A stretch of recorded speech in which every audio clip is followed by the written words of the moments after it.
38 past the hour. Here with us now, co-chair of the Bill and Melinda Gates Foundation and co-founder of Microsoft, Bill Gates.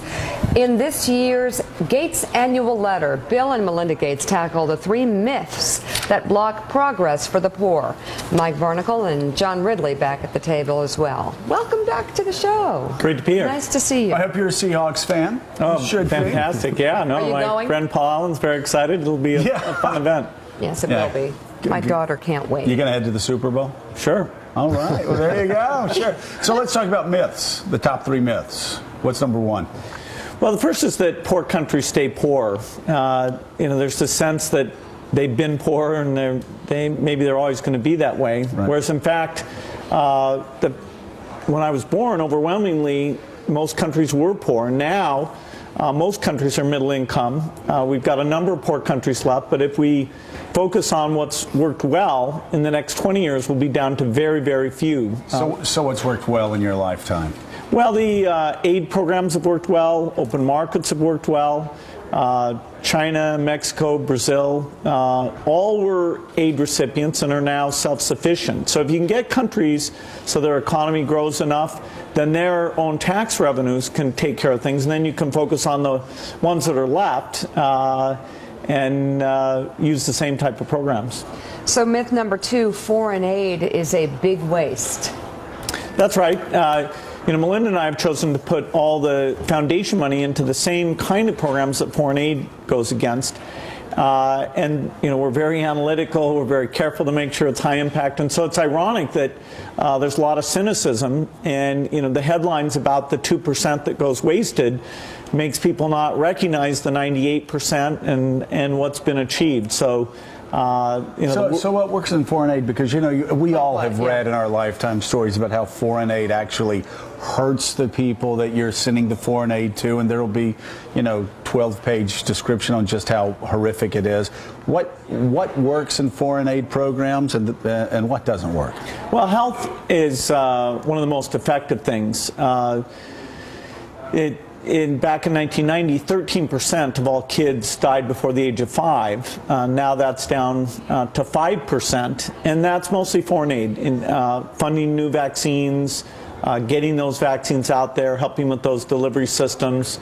If we keep it up, we'll get that death rate down from 5% to 1.6%, which will match where our country was back in 1980.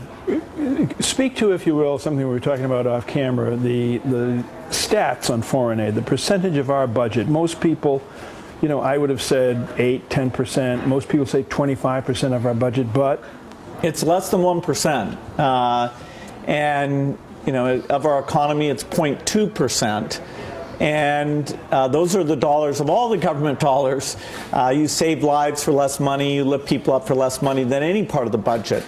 And so the idea that this less than 1% is going for humanitarian security type reasons to help the rest of the world, I think it's a good news story that's not known, because we've gotten so much smarter about making sure aid has impact. Is it true also that a lot of people, or let's say for someone like me, they look at aid and they think it's just money being thrown at a country, but a lot of it is in durable goods, security, things like that. It's not just giving money to people so that they can roll around on in a bed. It tends to be specific or in things that could be used for only one way. If it's not used, but it's not thrown away.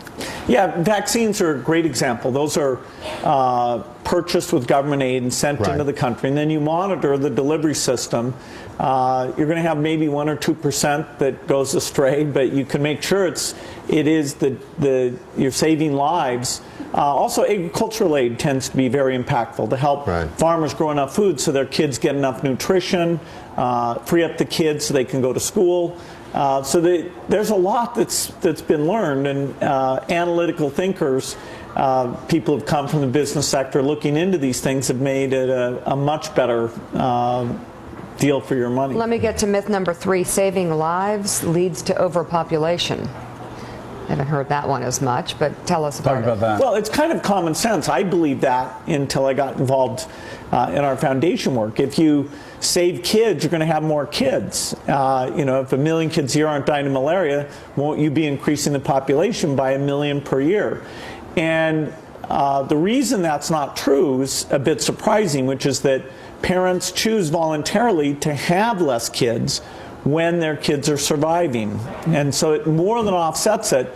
So every place in the world that's healthy has low population growth. The places in the world that are very unhealthy with lots of kids dying are where you've got big population growth. And so you're laying the seeds for being able to educate and feed all of the population by improving health. In terms of nutrition for children and adults in impoverished areas of the world, where would you rank delivery systems in terms of it being the biggest degree of difficulty, the biggest hurdle you have? Delivery systems for vaccines, for food, for clean water.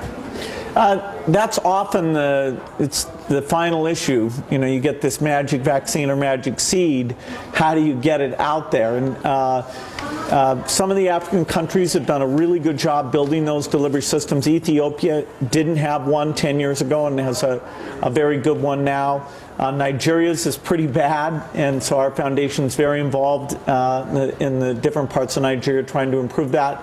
A lot of it is putting in data systems. A lot of it is hiring and training people. And governments often aren't good at that, and so outside donors can help it get going. And once it gets going, then it can sustain itself. Outside donors, you talk about outside donors, you've done this before, but you guys are really having an impact, not just in foreign aid and helping governments choose more wisely, but it's eye-opening to see all of the money that you've invested on education reform and some of the myths that you've blown up there. One of them, which is, and every time I hear a politician now talking about we have to substantially reduce class size, I think Gates Foundation spent a lot of money, and didn't you guys find out that wasn't the big driver of performance?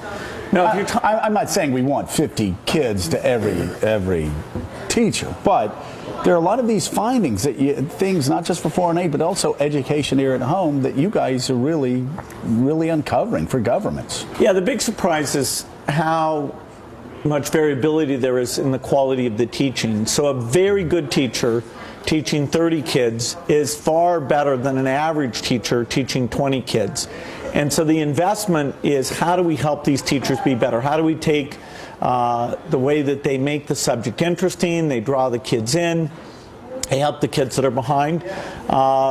There's a group of teachers who are phenomenal, and we need to transfer those practices, but that involves observing teachers, giving them feedback, and that just isn't being done enough yet. We're just starting to have a good system. So I want to ask you about the income gap and the report that we discussed earlier by Oxfam, but let's start at the bottom. Just curious, what do you think about the minimum wage? Should it be raised? And should we want to see models more like Costco, where companies pay their employees a lot more than the minimum wage? Well, jobs are a great thing. You have to be a bit careful that if you raise the minimum wage, you're encouraging labor substitution, that you're going to go buy machines and automate things, or cause jobs to appear outside of that jurisdiction. And so within certain limits, it doesn't cause job destruction. But if you really start pushing it, then you're just making a huge trade-off. And you have to say, which are the households that end up benefiting? Is it much more the teenager in a wealthy household, or is it that household in poverty? A lot of the problem there is that those people don't have many hours. It's not the actual wage level. Like fast food workers. I mean, a lot of those people are households in poverty. It's 88% in non-poverty households. So there is about 11% of those are from the poverty households. But anyway, these are complex issues. It's not as simple as just saying, okay, raise the wage, and all of a sudden, and you talked about something else. There's also, you actually have businesses reinvesting. Mm-hmm. I talked to a guy who owns like 35 restaurants nationwide. I'm constantly going up, constantly asking, how's this working? How's your company doing? And I talked to this guy, and I was talking about the Affordable Care Act, and I don't want to get into that debate. But he said, well, the biggest problem is now our entire company is figuring out how to get by with less employees rather than have to deal with the extra cost overruns that would stop me from building a new restaurant here or there. We'll debate about that later. But let's talk about the Oxfam report on the wealth gap. What are some of the things that are causing the rich to get richer, the poor to get poorer? They say the 85 people in the world have as much money as 3.5 billion of the poorest people. Over the long run, even Alan Greenspan saying the income disparity is a real threat to American capitalism. A lot of it's driven by the IT revolution, obviously. We're becoming more productive. Companies need less workers. What do we do moving forward over the next 20 years? Well, income equality is an important issue, but the poor are not getting poorer. That's just absolutely, completely, and totally wrong. If you take a country like China, which had a third of the world's poor people, they reduced their poverty rate from 60% down to 10%. And their economic growth has been much, much faster than the rich countries. And so as you get these middle-income countries, the poor in the world, actually, this has been a great 25 years for them. Now, you do have some big fortunes, like the one that I'm lucky enough to have temporarily. Right. That is going back overwhelmingly to help the poorest in the world, to create new vaccines, right, so that children don't die, to create better seeds so that kids have better nutrition. And you're doing that, obviously. Warren Buffett's doing that, obviously. A lot of other people are doing that. There are a lot that aren't. The question is, though, as far as, because you're looking at long-term trends, what do we do? Like, for instance, here's a stat that we always bring up, that like since '73, the average real income for working Americans has gone down because, again, we're becoming so much more productive. We don't need the same sort of industries that we had in post-war America. Any thoughts on what we do? Well, the root for reasonable income is to invest in people's skills, and that means various forms of education. It means improving inner city education. It means community colleges. That's where the U.S. is way behind other countries. We just don't have an education system that's working for our lower income people. We have a lot of single parent households, and so these are more structural type problems.